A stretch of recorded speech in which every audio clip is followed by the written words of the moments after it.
Hi everyone. Today we're putting a little twist on Japanese pancakes.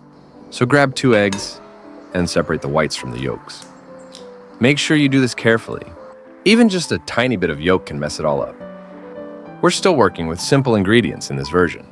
But to get the pancakes just right, there are a few tricks you gotta know. I'll show you what they are, along with the right way to do it and how not to do it. Pop the egg whites in the freezer for about 10 minutes. Cold egg whites whip into a more stable foam, helping your pancakes stay tall and fluffy. Add 2 tablespoons of milk to the bowl with the yolks. Now whisk those yolks and milk together until fully combined. The milk helps loosen the yolks and makes the batter smoother.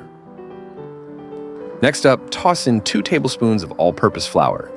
Then add half a tablespoon of cornstarch. This helps improve the texture and keeps everything nice and light. And add half a teaspoon of baking powder to give your pancakes a little extra lift.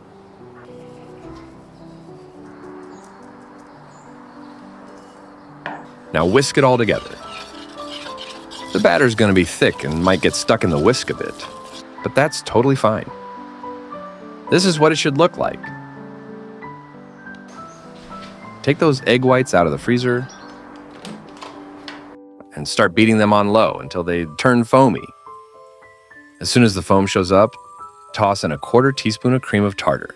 It helps the meringue keep its shape. You can swap cream of tartar for a teaspoon of lemon juice. Once the egg whites start to thicken, turn the mixer to medium speed and gradually add the sugar.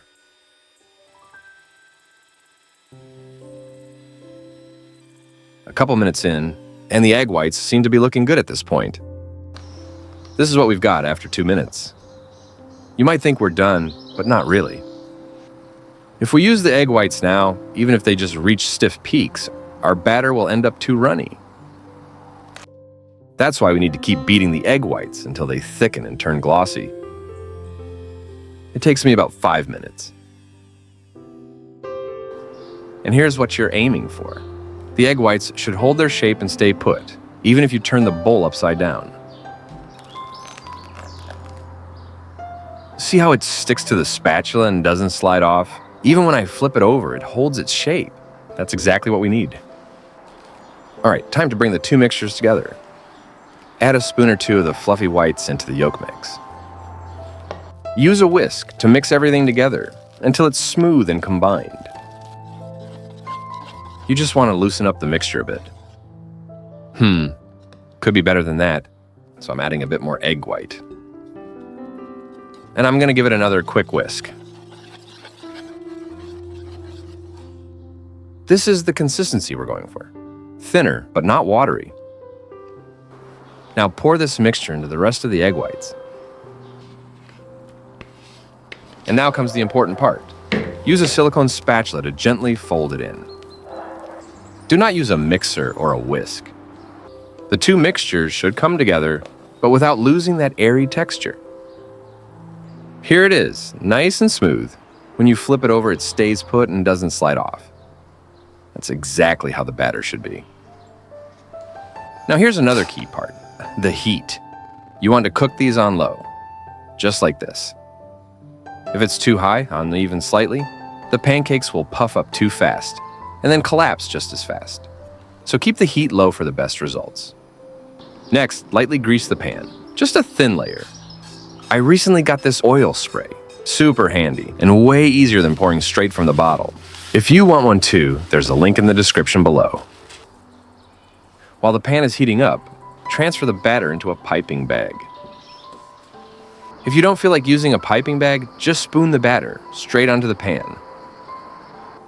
When piping the batter, leave some space. Pancakes will puff up and might stick together.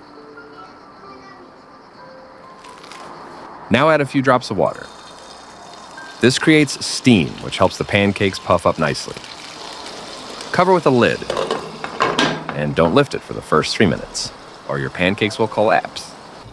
Cooking time really depends on your stove's heat. In my case, I cooked them for 7 minutes on one side. Now gently flip the pancakes. You'll know they're ready to flip when the batter is set and they hold their shape. If they're still too soft or sticking to the spatula, cover them back up and cook for another minute or two. Then add a few drops of water again, cover with the lid, and cook the other side. I cooked mine for about 3 minutes. And here they are, our perfectly fluffy pancakes. Check this out, guys. Perfectly puffed and smelling amazing. Now let's stack them up on a nice plate. The pancakes are amazing on their own, but feel free to add your favorite toppings. Remember, the secret to fluffy Japanese pancakes is perfectly whipped egg whites and cooking them over low heat. This gives you that soft, fluffy texture, light, tender, and delicious. Thanks for watching. Don't forget to like, subscribe, and come back for more.